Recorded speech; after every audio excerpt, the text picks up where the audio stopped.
Okay, तो अब तक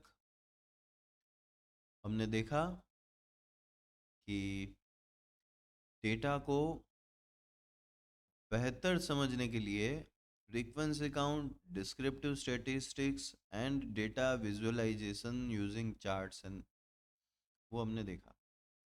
अब हम एसपीएसएस में आगे बढ़ते हैं नॉर्मालिटी टेस्ट के साथ। तो नॉर्मालिटी टेस्ट क्यों ज़रूरी है, क्यों नॉर्मालिटी ये है, क्या नॉर्मालिटी, क्यों हमें चेक करना है। सो सिंपली आपके डेटा का जो डिस्ट्रीब्यूशन है वो नॉर्मल है या नहीं, वो एक स्पेसिफिक डिस्ट्रीब्यूशन पैटर्न फॉलो कर रहा है या नहीं कर रहा है, ये आइडेंटिफाई करना बहुत ज़रूरी है। क्योंकि अगर आपका डेटा नॉर्मल नहीं है तो उस पर पैरामेट्रिक टेस्ट अप्लाई नहीं हो सकते। सो बहुत से जो टेस्ट हैं उनकी एजम्पशन है, प्री वैलिडिटी है कि भैया अगर आपका डेटा नॉर्मल है तो ही पैरामेट्रिक टेस्ट होंगे, अगर डेटा नॉर्मल नहीं है, नॉन नॉर्मल है, तो आपको नॉन पैरामेट्रिक टेस्ट अप्लाई करने हैं। सो डेटा का बिहेवियर आइडेंटिफाई करेंगे, देखेंगे नॉर्मलिटी चेक करने की दो मेथड्स हैं। ग्राफिकल मेथड्स हैं, आप सिंपली हिस्टोग्राम बना लो, क्योंकि प्लॉट्स भी बना सकते हो। ग्राफिकल मेथड्स हम लोग इतनी ज़्यादा नहीं यूज़ करते हैं, but yes we can use. उसके बाद स्टैटिकल टेस्ट हैं, केएस टेस्ट हैं, सेपिरो विल्क टेस्ट हैं। ये दोनों टेस्ट हमें बताते हैं कि आपका डेटा नॉर्मल है या नहीं है। और एसपीएसएस के कुछ स्टेप्स हैं कि किस तरीके से नॉर्मलिटी चेक की जाए। अच्छा, इसको इंटरप्रेट कैसे करना है। सो स्टेटिस्टिकल आउटपुट का जो भी रिजल्ट आएगा उसकी नल हाइपोथेसिस है कि आपका डेटा नॉर्मल है। अगर नल हाइपोथेसिस रिजेक्ट होती है, इट मीन्स अगर आपकी पी वैल्यू 0.05 से कम है, अगर आपकी केएस टेस्ट या फिर सेपिरोविल की पी वैल्यू 0.05 से कम है, इसका मतलब आपका डेटा नॉर्मल नहीं है।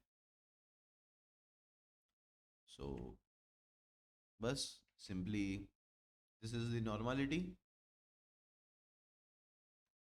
अब देखते हैं कि कैसे टेस्ट की जाए normality. So again same data set है हमारा, एनालाइज पे क्लिक करेंगे। अच्छा, पहले ग्राफिकल मैं दिखा देता हूँ, ज़रूरत नहीं है ग्राफ की बट स्टिल मैं आपको दिखा देता हूँ। कैन सी आपको नॉर्मल व्यू ऐसे दिखेगा, हिस्टोग्राम सिलेक्ट कर लेना है और हमारा जो भी वेरिएबल है उसको यहाँ पे हम लोग ले जाएंगे। ये लिकर्ट स्केल का क्वेश्चन है, सेटिस्फेक्शन लेवल वाला। और यहाँ एलिमेंट प्रॉपर्टीज़ में डिस्प्ले नॉर्मल कर्व, इसको हम चेक कर देंगे कि भैया नॉर्मल कर्व दिखाओ, अप्लाई कर देंगे। नॉर्मल कर्व दिखना चाहिए और ओके देंगे। सो आप देख सकते हो कि आपको नॉर्मल कर्व दिख रहा है और आपको एक्चुअल हिस्टोग्राम दिख रहा है कि नॉर्मल कर्व के बाहर है, स्प्रेडेड है ना। सो एनालाइज करेंगे, ग्राफिकल ठीक है इंटरप्रिटेशन। बेहतर है हम लोग इंटरप्रेट करें इसको स्टैटिस्टिकल टेस्ट के थ्रू। काफ़ी लोग दोनों मेथड भी यूज़ करते हैं, ग्राफिकल एंड स्टैटिस्टिकल दोनों का यूज़ करते हैं। सो अगेन सी हम लोग एनालाइज में जाएंगे, डिस्क्रिप्टिव स्टैटिस्टिक्स में जाएंगे और उसमें एक्सप्लोर में जाएंगे। एक्सप्लोर पे क्लिक करेंगे तो हमें मिलेगा dependent list, factor list, label case. हमें सिलेक्ट करना है डिपेंडेंट लिस्ट में एज सिलेक्ट कर लेते हैं हम लोग। अच्छा, हाँ ये भी इम्पोर्टेंट है कि कौन से वेरिएबल की नॉर्मलिटी चेक करनी है। सो बी केयरफुल, किसी भी नॉमिनल या ऑर्डिनल वेरिएबल की नॉर्मलिटी चेक नहीं होती है, क्योंकि वो डेटा ऑलरेडी नॉन पैरामेट्रिक है। जो डेटा स्केल में है, सिर्फ और सिर्फ स्केल डेटा की नॉर्मलिटी हम लोग चेक करते हैं, क्या इसका डिस्ट्रीब्यूशन नॉर्मल है या नहीं है। सो डिपेंडेंट लिस्ट में हमने डाल दी है एज, स्टेटिस्टिक्स में डिस्क्रिप्टिव स्टेटिस्टिक्स हम लोग लेंगे। प्लॉट्स में आपको ये नॉर्मलिटी प्लॉट्स विथ टेस्ट जो है उसको चेक करना है, अगर चेक ना हो तो हिस्टोग्राम आपको चाहिए तो ले सकते हो साथ में। ऑप्शंस नहीं, कुछ भी सिलेक्ट नहीं करना है। तो एज की नॉर्मलिटी देखते हैं, और ये रिजल्ट आ गया हमारे पास। एज डिस्क्रिप्टिव स्टेटिस्टिक्स है। टेस्ट ऑफ नॉर्मलिटी ये रहा। के एस टेस्ट की value, significance value, P value है 0.007। तो ये 0.05 से कम है, तो नल हाइपोथेसिस रिजेक्ट हो रही है कि ये डेटा नॉर्मल नहीं है, it is non normal data. और सिमिलरली सेपिरोविल्क टेस्ट, ये भी यही बोल रहा है कि डेटा नॉन नॉर्मल है। और ये हिस्टोग्राम चार्ट, नॉर्मलिटी का हमने देखा कैसे जा रहा है, तो ये हिस्टोग्राम चार्ट भी बता रहा है कि ये स्क्यूड है, ये नॉर्मल डिस्ट्रीब्यूशन नहीं है।